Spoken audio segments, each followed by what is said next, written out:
This exam prep is not set up to just go through questions and answers, okay? Because the way the state exam is set up is they ask the questions, but they're called deciphers. They're not even called questions. So as you're reading the questions, they're trying to deceive you or try to confuse you. So the key to taking the exam is understand the questions that they're asking you and be able to analyze it so you can make the correct choice. The state exam is made up of A, B, C, and D. And a lot of times you're going to find out that there's two questions that look exactly, two answers exactly alike. But unless you know how to analyze that question, you're not going to know which one is correct. So that's why this class is set up to go through material, then go ahead and take an exam to kind of give us an idea what our testing is all about. So after the course, I strongly suggest that is all that you study is the test material that you have today. Another thing too, and today and tomorrow, but another thing about this exam prep is this: don't overstudy.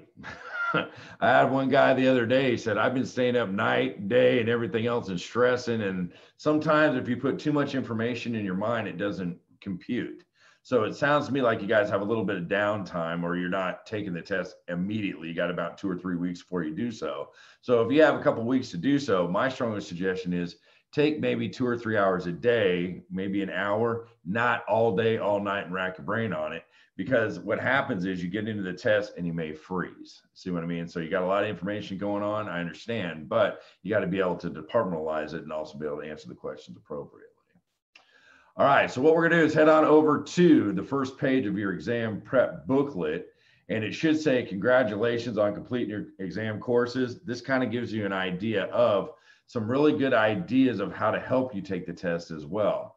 One of the biggest things when you're taking your exam is getting the information from here to here. So a lot of times, they ask questions that even in this exam prep class, you're never going to hear. I mean, they pull in questions from left field. They pull probably questions from an archive of 5,000 or 6,000 question bank. So no matter what, there is no quote unquote school that has all the questions. It's just not, they don't even sell the questions. So if a school says, oh yeah, we have all the test questions for your exam, they can't even get a hold of them. So the whole thing of it is knowing the concept and knowing the material is what's going to help you pass this thing. Not going question, answer, question, answer, question, answer. Because if you did that and you come across a question that you don't understand, forget it at that point.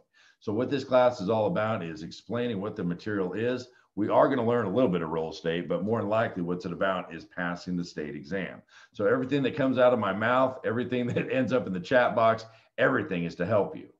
Last but not least, I also strongly suggest you read the glossary. Every single solitary course that you probably took, principles, the core courses that you had to take to get ready for the exam, all those books have glossaries at the end. If you don't have a real estate glossary, I will give you guys a really good website for real estate glossary that can help you understand what these verbiages are. Because a lot of times the exam